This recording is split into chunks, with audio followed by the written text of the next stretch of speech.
예수님, 오늘은 9월 4일 연중 제22주간 월요일입니다. 오늘 강론은 나자렛 선언, 이것은 하느님의 클라스라는 제목으로 말씀드리고자 합니다. 고집과 객기로 똘똘 뭉친 사회 부적응자가 한 사람 있습니다. 그의 이름은 박세로입니다.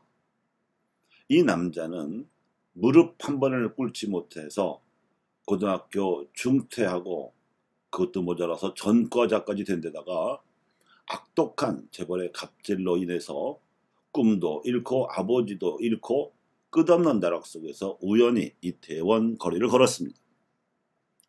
다양한 인종이 오가고 느낌이 아주 이국적인 건축물들이 즐비하고 자유로이 활보하는 사람들, 또 각국의 맛있는 요리들을 파는 식당들, 그래서 세계가 압축된 듯한 이태원에서 그는 자유를 느낍니다.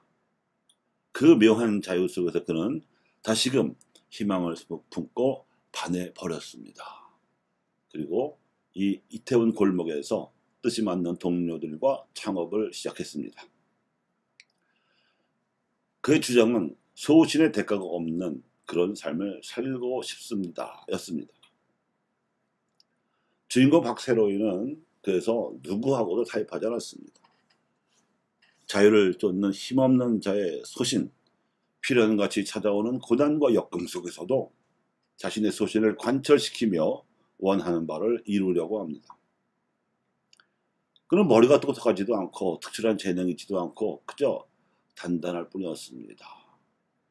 가난한 보통 사람인 세로이의 이 거침없는 행보는 많은 사람들에게 특별한 감동을 주었을 터입니다. 한때는 그와 같은 삶을 살았었지만 현실에 타협했을 또는 그 험난한 길을 아직도 걷고 있을 많은 시청자로 하여금 카타르시스와 강한 자극을 주었을 것입니다. 지금까지 제가 말씀드린 이상의 글은 2020년 1월부터 2020년 3월까지 방영한 JTBC 금토 드라마를 기획한 의도라고 이태원 클라스 홍보 홈페이지에 올라와 있던 글이었습니다. 오늘 말씀을 묵상하면서 문득 이 드라마를 패러디할 아이디어가 떠올랐습니다. 그래서 오늘 강론 제목을 그렇게 잡았던 것이지요. 오늘부터 연중 시기를 마칠 때까지 루카 복음을 듣습니다. 마르코는 때가 차서 하나님 나라가 다가왔다, 회개하고 복음을 믿어라 하며 예수님 가르침의 대주제를 소개하되 때가 찼음을 앞세웠고, 이에 대해 마테오는 회개하여라 하늘나라가 가까이 왔다 하며 회개할 것을 강조했습니다. 그런데 루카는 같은 메시지를 나자렛 선언으로 소개하고 있습니다. 예수님께서 기름 부음을 받은 메시아라는 암시가 나오고 성령의 이끄심이 전제되어 있으며 가난한 이들과 잡혀간 이들과 눈먼 이들과 억압받는 이들 등 사회 밑바닥 인생들을 들어 높이시는 일이 하나님께서 하실 역할임을 선포하였습니다. 예수님 가르침의 대주제를 소개하면서 하나님 나라라는 초점은 동일하되 강조점에 대해서는 복음사가마다 조금씩 다르게 소개하고 있는 이유는 우선 복음사가가 처해 있는 상황이 다르고 염두에 두고 있는 독자도 다르며 지도하고 있는 신앙 공동체 처지도 다르고 결정적으로는 이 모든 것을 감안하신 각 복음사들을 이끄신 성령의 안배 덕분입니다. 성령께서는 성경의 한 구절 한 구절을 쓰는데도 감도하셨지만 복음사들 전체 안의 균형과 조화를 이루는 데에도 감도하셨습니다. 그래서 마르코는 때를 강조했고 마테오는 회개를 강조한 것이며 루카는 가난하고 소외된 이들에게 복음을 전하는 일이야말로 하나님 나라의 사회적 측면인 동시에 성령의 이끄심이라는 것을 강조한 것입니다. 그래서 나자렛 선언은 인류를 구원하실 거창한 구원 경륜을 하나님께서 계시하신 진리입니다.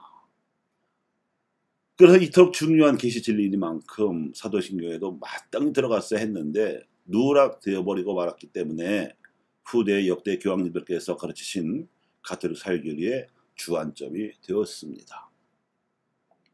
이 계시는 세상과 인간을 창조하신 창조주 하나님께서 이집트에서 종살이하던 노예들을 당신 백성으로 삼으셨던 해방의 이유를 더욱 구체적으로 그리고 또 보편적으로 확대하신 진리로서 이스라엘의 정체성을 어떻게 지녀하는지를 알려주신 말씀입니다.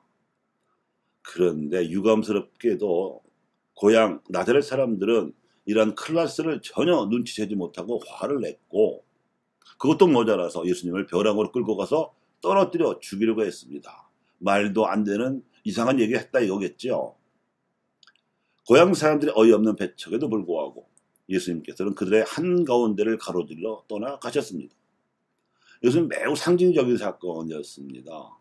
왜냐하면 실제로 공생활 내내 예수님께서는 이 메시지의 맥락으로 복음을 선포하셨지만 이스라엘의 지도자들이나 백성보다 알아듣지 못하고 배척을 했고, 그래도 그분은 당신이 가실 길을 가셨습니다. 그들 한가운데를 지나서 무사히 빠져나가셨습니다. 이처럼 예수님 따라서 우리도 성령께서 이끌고 계시고 가난한 이들과 엉들린 이들을 해방시켜야 하는 메시아 백성으로서 하느님의 은혜로운 해를 선포해야 합니다. 세속의 풍조와 사상의 한가운데를 가로질러서 선포해야 합니다. 우리 안에 살아계신 예수님께서 이런 클래스로 일하고 계시기 때문입니다.